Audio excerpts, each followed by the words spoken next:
All right, here we go. Some of the most reliable cars ever made. And I'm about to stir the pot with this first one.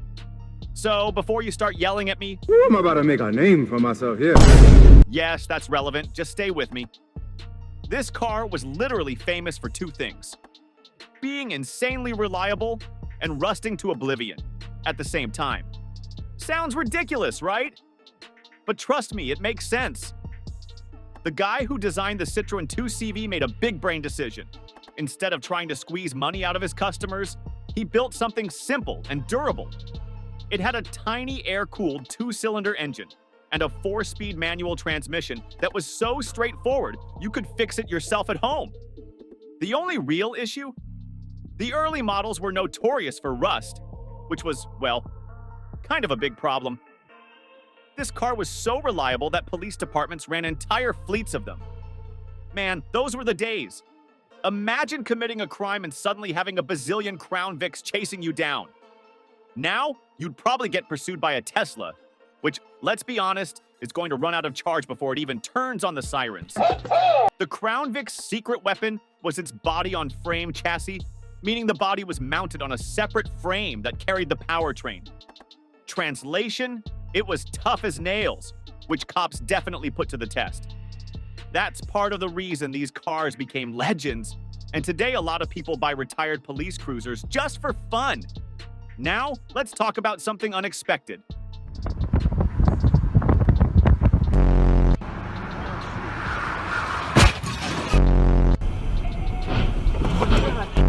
The Toyota Prius. Believe it or not, there was a time when the Prius was more hated than Teslas. Wild, right?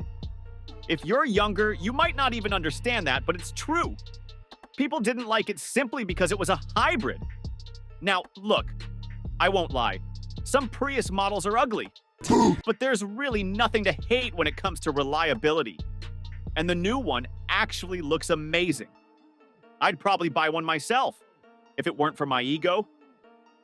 So instead, I'll stick to a 20-year-old V12 and have a heart attack when something breaks.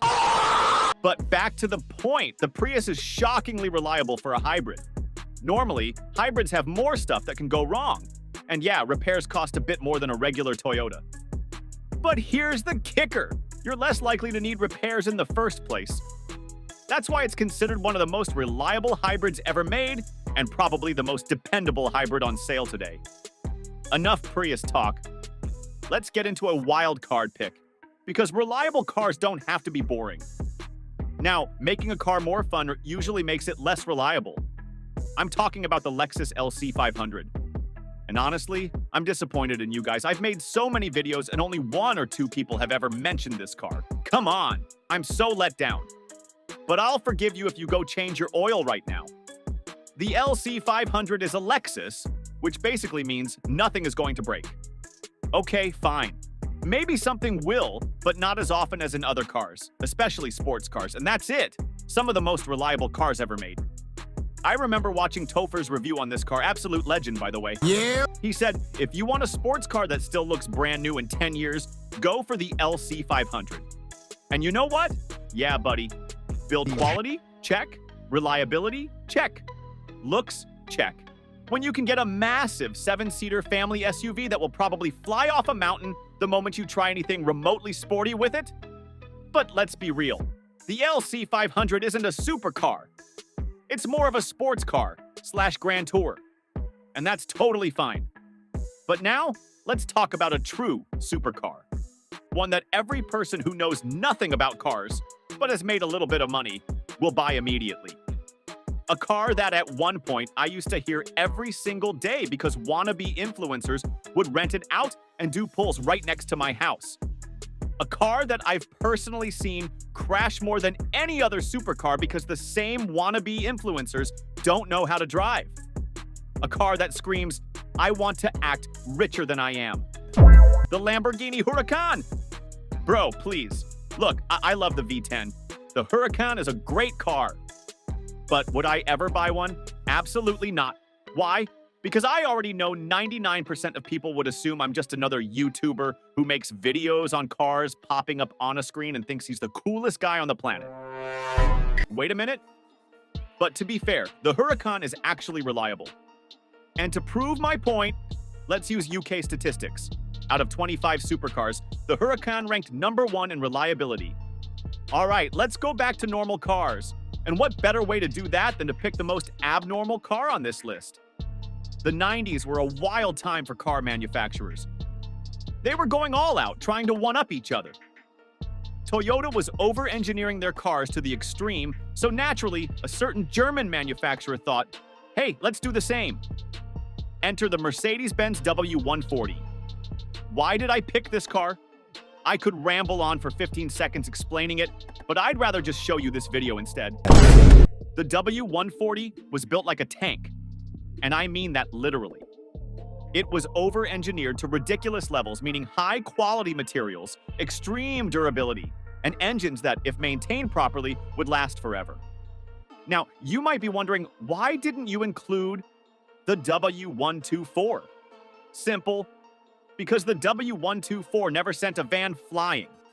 Volvo. Volvo makes solid cars. I mean, there's literally a guy who drove his car for 1 million miles. So, yeah, that's something. But honestly, I just want to talk about the Volvo 850R any chance I get.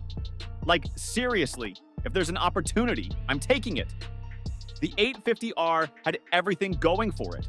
Solid build quality, durable engine, tough transmission, and on top of that, it was a sleeper. It didn't make it into my previous video, so here it is now.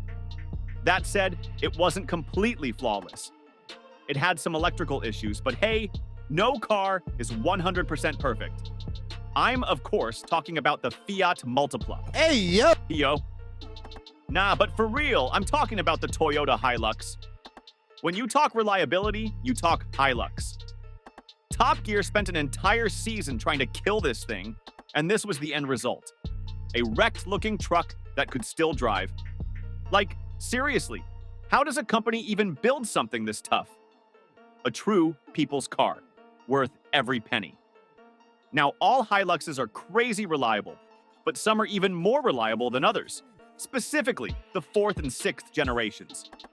The 4th gen was actually the one Top Gear used as their test subject.